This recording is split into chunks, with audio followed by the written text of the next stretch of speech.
कला मो राजा पिता जाइथिले स्वर्गपुर राजा होबा पई आज मो पिता राज सिंहासन रे बसिबा परिवर्ते आज नरककुंड रे पड़ी छंती मो पुत्र हिसाब रे आज पिता को नरककुंड उद्धार करिबा होछि मोर प्रथम कर्तव्य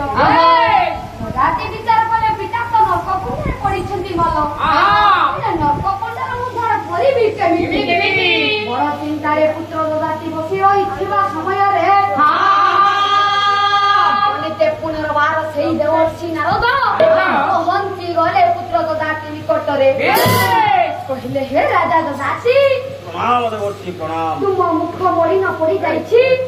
तुम मुख मଳି न पड़ीबार कारण कथा कोन आपण जानि करूना देवर्षि मो पिता नरककुंड भोग करूछंती मु नरककुंड केमिति उद्धार करिबि सेही कथा चिंता करूछि देवर्षि पंडित देखंतु देवर्षि नारद कले कोन मंत्रणा देई आसिले सती देवी को तुम एई कर्म करिवो पुनर्बार आसी पुत्र ददाती निकट रे प्रवेश करी कोन कहिले बोले पिता को उद्धार करिबा पई मो कथा अनुଯାୟୀ तुमे गोटे कार्य करि परिबो देवर्षि मो पिता को उद्धार करिबा पई आपण जो कार्य करिवे मु निश्चित पालन करिबि देवर्षि पंडित देवर्षि आज कहिले पुत्र ददाती पिता को नरककुंड उद्धार करिबा पई हां देवर्षि तुमको एक ब्राह्मण संतान करिबा को पड़िबो ब्राह्मण संतान खुजिबि से संतान होइथिबो बाबा मानकर एकमात्र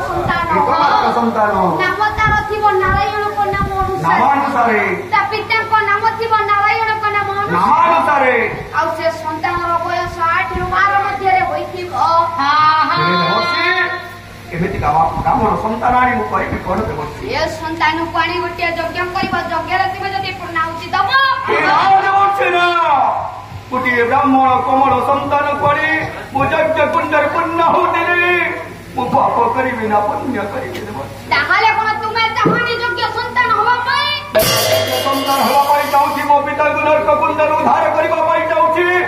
ए उपाय बिना और कोनोसी उपाय नाही देवर्षि आ या छोडा कोनोसी उपाय मु देई परिबिनी पुत्र ददाते अरे पुत्र को मु आनिबि केमिति पंडित यति कहि देवर्षि नारद आज चली जाई छते